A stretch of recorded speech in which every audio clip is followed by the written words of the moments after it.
அதாவது முதல்ல கடன் யாருக்கெல்லாம் வரும் அப்படிங்கிறத பார்ப்போம். சரியா? அது ருண ரோக சத்ரு ஸ்தானம்னா இதுலேயே உங்களுக்கு செல்ஃப் எக்ஸ்பிளனேட்டரியாக இருக்குது. ருணம்னா கடன், ரோகம்னா வியாதிகள், சத்ருன்னா எனிமீஸ் இல்லையா? அப்போது இதெல்லாம் குறிக்கக்கூடியது இந்த 6ஆம் பாவம். இப்போ இந்த 6ஆம் பாவாதிபதி ஒருவர் ஜாதகத்தில் போய் ஜலராசியோடு சம்பந்தப்பட்டால் அது ஏதோ சொல்லுவாங்க பெரியவங்களாம், அந்த பணத்தை தொட்டு நீங்கள் கொடுக்கும்போது தான் அந்த வலி தெரியும். ஐயோ இவ்வளோ பணம் நம்ம கை விட்டு போயிருக்கே அப்படின்னு ஒரு ஃபீல் உங்களுக்கு கிடைக்கும். ஆனால் இப்போ எல்லாம் டிஜிட்டலைஸாக ஆனதுனால உங்ககிட்ட இருந்து பணம் போகிறதே நீங்கள் உணர்றதே இல்லை. ஸோ அதுதான் இங்கே மெயின் ரீசன். இல்லை நம்மளுக்கு ஆகாத ஒரு தசை நடக்குதுன்னு வச்சுக்கோங்க, நம்மளுக்கு தசா புக்தி ஜாதகத்தில் நடக்கும் இல்லையா? சில தசைகள் வந்து நமக்கு நஷ்டத்தை கொடுக்கக்கூடிய ஒரு விரய தசையாக இருக்கும். அந்த தசையில் போய் நம்ம கடனை வாங்கி ஏதோ ஒன்று பண்ணிட்டோம்னா அதில் போய்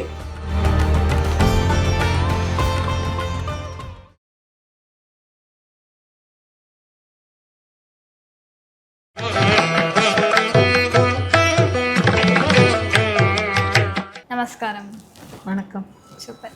போன பதிவுகளில் வந்து வரலட்சுமி நோன்பு அப்படின்னா என்ன, அதனுடைய சிறப்பு அம்சங்கள் என்ன அப்படின்ற ஒரு தெளிவான விளக்கம் பார்த்தோம். அது தொடர்ந்து மக்களுக்கு, நேயர்களுக்கு அவசியமான ஒரு விஷயம், நேயர்களுக்கு மட்டும் இல்லை எல்லாருக்குமே தேவைப்படுற ஒரு விஷயம் என்ன அப்படின்னா, இப்போ வந்து எல்லாருமே டிஜிட்டலைஸ்டாக மாறிட்டாங்க. கடன் அப்படின்றது இப்படி திரும்பினா கூட எல்லாராலையும் வாங்க முடிஞ்சிருது. வாங்கிட்டோம், ஆனால் அந்த கடனை என்னால் அடைக்க முடியல, அதற்கு ஒரு தீர்வே கிடைக்க மாட்டுது, நான் தெரியாமல் வாங்கிட்டேன் என்னால் அடைக்க முடியல, என்ன காரணம் தெரில அப்படின்னு சொல்கிறவங்களுக்கு ஜோதிட ரீதியான ஏதாவது பரிகாரம் இருக்காங்க?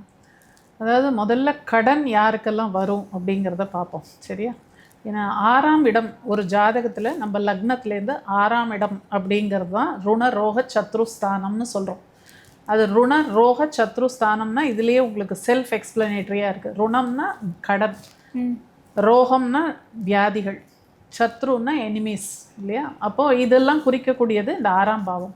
இப்போ இந்த 6ஆம் பாவாதிபதி ஒருவர் ஜாதகத்தில் போய் ஜலராசியோடு சம்மந்தப்பட்டால், ஏன்னா இதில் வந்து பஞ்சபூதங்களும் இருக்குது இல்லையா இந்த ராசி கட்டத்தில், ராசி மண்டலத்தில். அப்போது இதில் ஜலராசி அப்படிங்கிறது கடகம், விருச்சிகம், மீனம். ஸோ இந்த ஜலராசிகளோடு இந்த 6ஆம் பாவாதிபதி போய் சம்மந்தப்பட்டு அந்த ராசியிலே உட்காந்துட்டார் அப்படின்னா இவங்களுக்கு நிச்சயமாக கடன் தொல்லை அப்படிங்கிறது இருக்கும். ஸோ இந்த கடன் தொல்லை சில பேருக்கு பார்த்திங்கன்னா கடனுக்கு வட்டி, வட்டிக்கு மேலே வட்டி, தண்ட செலவு, வீண் செலவு, அந்த மாதிரி வட்டிக்கு மேலே வட்டி கட்டி கட்டியே அந்த ப்ராப்பர்ட்டி வாங்குறாங்கன்னா அதையே விற்கிற அளவுக்கு கூட சில பேருக்கு போயிடும். அது வந்து 8ஆம் பாவத்தோட ஒரு கனெக்ஷன் வரும்போது இந்த 6ஆம் அதிபதி போய் ஜலராசிலையும் உட்காந்து 8ஆம் அதிபதியோட ஒரு கனெக்ஷன், அதெல்லாம் வந்து ஜோதிடர்களுக்கு தான் புரியும். சரியா? நான் அந்த டேர்ம்ஸ் தான் சொல்கிறேன். இந்த ஒரு தொடர்பு 6, 8 பாவங்களுக்கு ஒரு தொடர்பு வரும்போது கடன் வந்து தீராத கடன் ஆகி கடன் கட்டுறதுக்கு இன்னொரு கடன் வாங்குற மாதிரி ஒரு சுச்சுவேஷன்லாம் வரும். அந்த கடனை அடைக்கிறதுக்கு சொத்தை விற்கிற அளவுக்கெல்லாம் சில பேருக்கு போகும். சில லக்னக்காரர்கள் கடனே வாங்கக்கூடாது. இப்போ மேஷ லக்னத்தில் உதாரணத்துக்கு சொல்கிறேன், மேஷ லக்னத்தில், துலா லக்னத்தில் பிறந்தவங்கள்லாம் வந்து கடன் வாங்கினாங்கன்னா அவங்களுக்கு வந்து தீராத கடனாக ஆகிடும். ஸோ அதனால் இந்த மாதிரி ஒரு அமைப்பு இருக்கிறவங்க கடன் அப்படிங்கிறது ஒரு தேவைக்கு, அதுவும் அத்தியாவசியமான தேவை அப்படின்னு இருந்தால் மட்டுமே வாங்கணும். சும்மா இப்போ போகிறது வர்றது எல்லாமே பார்க்குறதெல்லாம் வாங்கிறது, நம்மக்கிட்ட அந்த கெப்பாசிட்டி இருக்கோ இல்லையோ, நம்மள்ட்ட கிரெடிட் கார்டு இருக்குது, தேய்ச்சி என்ன வேணால் வாங்கலாங்கிற ஒரு இதில் தான் மென்டாலிட்டியில் இன்றைக்கி இளைஞர்கள் அப்படி தான் இருக்காங்க. இப்போ நாங்கள் வாழ்ந்த காலம், எங்களோட காலகட்டத்தில் இந்த மாதிரி கடன்கிறது இந்த மாதிரிலாம் கூப்பிட்டு கொடுக்கறதெல்லாம் கிடையாது. ஒரு 10 ரூபா கடன் வாங்கணுன்னா கூட அதுக்கு அவ்வளோ கெஞ்சணும் நீங்கள். ஸோ அந்த காலகட்டத்தில் இருந்தவங்களாம் ரொம்ப சேஃபாக இருந்தாங்க, நல்லா இருந்தாங்க, சந்தோஷமாக இருந்தாங்க. இன்றைக்கி லட்சமாக சம்பாதிக்கிறாங்க, ஆனால் அந்த அளவுக்கு கடன் வந்து அவங்க வருமானத்துக்கு மேலே கடனை சேர்த்து வச்சுருக்காங்க. ஸோ இதெல்லாம் வந்து இந்த ட்ரெண்ட் வந்து ரொம்ப ரொம்ப டேஞ்சரஸ் ஆக்சுவலி. ஏன்னா இப்போ நீங்கள் சொன்ன அந்த டிஜிட்டல் வேர்ல்டில் நம்ம இருக்கோம், பணத்தை யாரும் கையாலேயே தொடறது இல்லை. இப்போ எல்லாமே வந்து ஜிபே இல்லைன்னா கார்டு இப்படி தான் பேமெண்ட் பண்ணுறோம். ஸோ அது ஏதோ சொல்லுவாங்க பெரியவங்களாம், அந்த பணத்தை தொட்டு நீங்கள் கொடுக்கும்போது தான் அந்த வலி தெரியும். ஐயோ இவ்வளோ பணம் நம்ம கை விட்டு போயிருக்கே அப்படின்னு ஒரு ஃபீல் உங்களுக்கு கிடைக்கும். ஆனால் இப்போ எல்லாம் டிஜிட்டலைஸாக ஆனதுனால உங்ககிட்ட இருந்து பணம் போகிறதே நீங்கள் உணர்றதே தெரிய இல்லை. மாட்டேங்குது. ஸோ அதுதான் இங்கே மெயின் ரீசன். எதனால் வந்து எல்லாரும் இந்த அளவுக்கு கடனாளியாக மாறியிருக்காங்கன்னா காரணம் வந்து இதெல்லாம் தான். ஸோ அந்த காலத்தில் பண்ண விஷயங்கள் எல்லாமே ரொம்ப திட்டமிட்ட ஒரு செலவுகள், வருமானத்துக்குள்ளே செலவு பண்ணுறது, அந்த மாதிரிலாம் சேமிப்பு, இதெல்லாம் அந்த காலத்தில் வந்து ரொம்ப நல்லா இருந்தது. ஆனால் இப்போ வந்து டோட்டலி எல்லாம் மாறி போச்சு. இதற்கு ஜாதகமும் கொஞ்சம் நம்ம அதையும் தெரிஞ்சு வச்சுக்கிறது நல்லது. ஏன்னா நம்ம ஜாதகத்தில் கடன் வாங்கினா இப்படி போய் மாட்டிப்போமா அப்படிங்கிறதெல்லாம் நம்ம தெரிஞ்சு அதை உணர்ந்து பண்ணோம்னா சேஃபாக இருக்கலாம். இல்லை நம்மளுக்கு ஆகாத ஒரு தசை நடக்குதுன்னு வச்சுக்கோங்க, நம்மளுக்கு தசா புக்தி ஜாதகத்தில் நடக்கும் இல்லையா, சில தசைகள் வந்து நமக்கு நஷ்டத்தை கொடுக்கக்கூடிய ஒரு விரய தசையாக இருக்கும். அந்த தசையில் போய் நம்ம கடனை வாங்கி ஏதோ ஒன்று பண்ணிட்டோம்னா அதில் போய் எக்கச்சக்கமாக மாட்டின்றுவோம். ஸோ எப்போவுமே ஒரு பிளான் பண்ணி திட்டமிட்டு ஒரு வேலையை செய்கிறது நல்லது. முடிந்தால் ஜோதிடரிடம் ஒரு பரிந்துரையை கேட்டு அதன் பின் செய்தால் இன்னும் உத்தமம். சரியா? அதுதான் வந்து நான் சொல்கிற அட்வைஸ். சரி, அதுக்குன்னு எல்லாரும் ஜோசியம் பார்த்து தான் ஒன்று ஒன்றும் பண்ணணும்னு நான் சொல்ல வரல.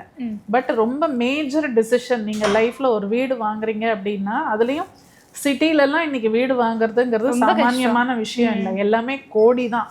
இங்கே லட்சத்துக்கே இது இல்லை. அந்த லட்சம்ங்கிற வார்த்தை கூட மறந்துடுவோம். எல்லாமே கோடியில் தான் இருக்குது. ஸோ அவ்வளோ ஒரு பெரிய இன்வெஸ்ட்மெண்ட் பண்ணும்போது இன்றைக்கி இருக்கிற சூழல் பார்த்தீங்கன்னா வேலை கூட யாருக்குமே நிரந்தரமானு சொல்ல முடியாது. இன்னைக்கு வேலையில் இருக்கிறவன் நாளைக்கு வந்து ஹையர் அண்ட் ஃபயர்ங்கிற மாதிரி தான் இப்போ இருக்கு. இப்போ சமீபத்தில் டிசிஎஸ்ல கூட 15,000 பேர் ஏதோ வெளியில் போனாங்கன்னு சொன்னாங்க. ஸோ இது மாதிரி இருக்கிற ஒரு காலகட்டத்தில் எதுக்குமே ஒரு உத்தரவாதம் இல்லாத ஒரு காலத்தில் நம்ம வாழ்ந்துட்டுருக்கோம். ஸோ இந்த மாதிரி சமயங்களில் கடன் வாங்குறத கொஞ்சம் கேர்ஃபுல்லாக நம்ம பார்த்து பண்ணுறது நல்லது.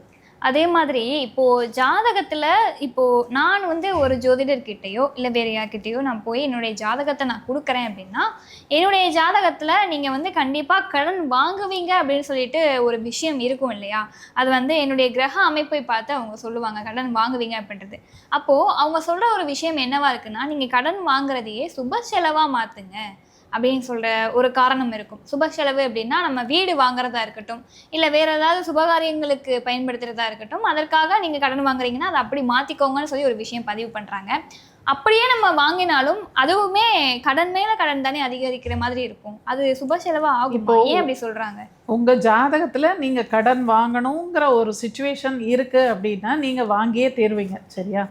அது வந்து சுப செலவு. உங்களுக்கு அந்த செலவு உங்களுக்கு இருந்தால் தானே. இப்போ உங்களுக்கு நீங்களே சின்ன வயசுக்காரங்க, நீங்கள் வந்து ஒரு கல்யாணம் பண்ணுற அளவுக்கு உங்களுக்கு இன்னும் அந்த மாதிரியான ஒரு வயது இன்னும் வரல.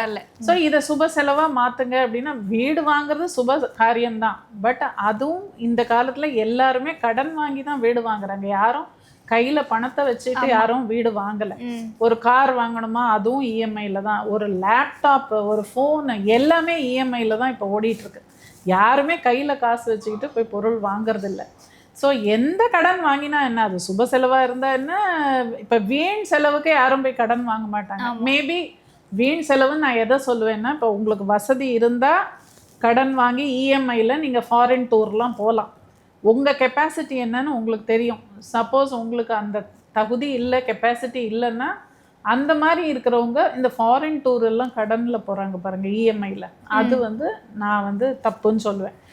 அதாவது விரலுக்கு தகுந்த வீக்கம்னு சொல்லுவாங்க இல்லையா? அதனால் நம்மளால் எது முடியுமோ நம்ம தகுதிக்கு அது மாத்திரம்தான் நம்ம ஆசைப்படணும்.